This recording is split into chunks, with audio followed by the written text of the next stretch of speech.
right, my lesson simulation for today is going to be teaching using pivotal response training, and this lesson has me teaching a child how to say the words blow bubbles.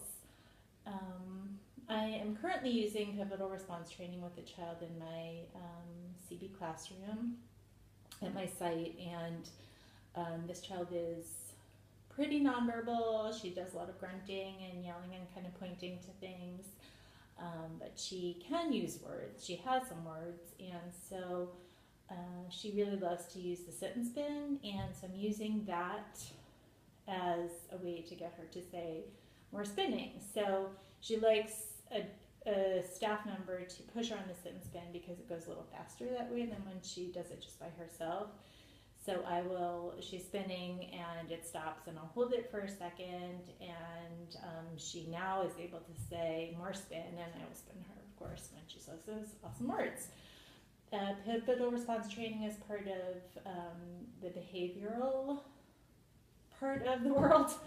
Sorry, brain lapse for a second. And it programs like STAR training, the STAR curriculum, use pivotal response along with discrete trial and functional training to teach children, particularly with ASD. And one of the pieces of PRT that's different than discrete trial is a little more play-based and child-initiated. So the teacher needs to have an idea of what they want the child to do and the behavior they want to see. For example, today I'm going to be teaching a child to say blow bubbles, so I want the response to be that the child says blow bubbles, but I have to think about how I can make that happen within the child's world. So it's helpful if you want to hear, for example, more words, to choose something that they already want to do.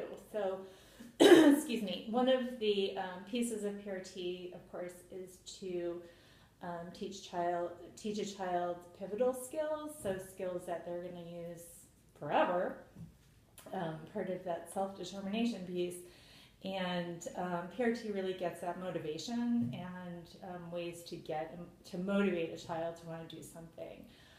Motivation is one of the keys for children with ASD that oftentimes can be really challenging, and so in this training you're really looking at what will motivate a child to want to do a behavior.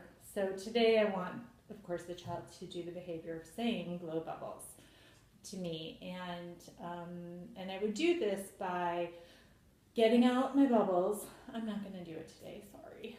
You're just going to hear me talking, but I'm going to get out my bubbles. I know my child really loves bubbles, and I'm going to be blowing bubbles, having a great old time blowing bubbles, and hopefully the child's going to want to come over and take a look at my bubbles, and maybe even blow the bubbles herself. And I'm going to put the bubbles away when I see that one of the pieces of PRT is making sure that the child's paying attention to you.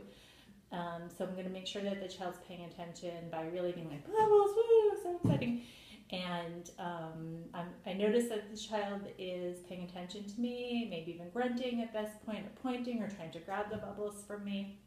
I'm going to put the bubbles away and then prompt with blow bubbles. And then, of course, give some wait time. And if my child does say blow bubbles, woo, she gets to see some bubbles being blown, pop them, blah, blah, blah. And then, oops, bubbles go away, gonna stop, hope for that attention, and hope that the child is gonna say blow bubbles again. And then, of course, I'm gonna blow bubbles again. As I said, I'm using it with a child on the sit and spin, and it took maybe 2 spins for her to realize that if she said to me more spin, she's gonna get more spin. And then that happened really fast, so that was pretty cool. I'm saying a lot, sorry.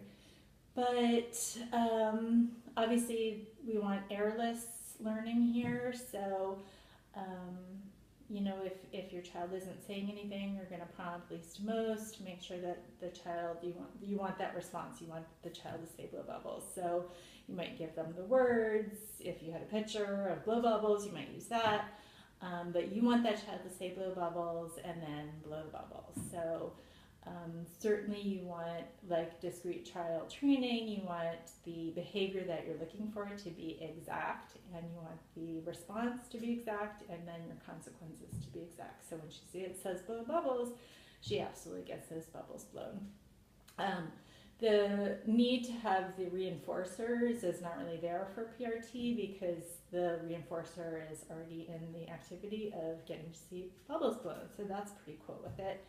And again, as I said, I really didn't need to use a lot of prompting with the kiddo that I work with at school because she got it really fast. She said, oh, if I say more spin, this lady's going to spin me some more. So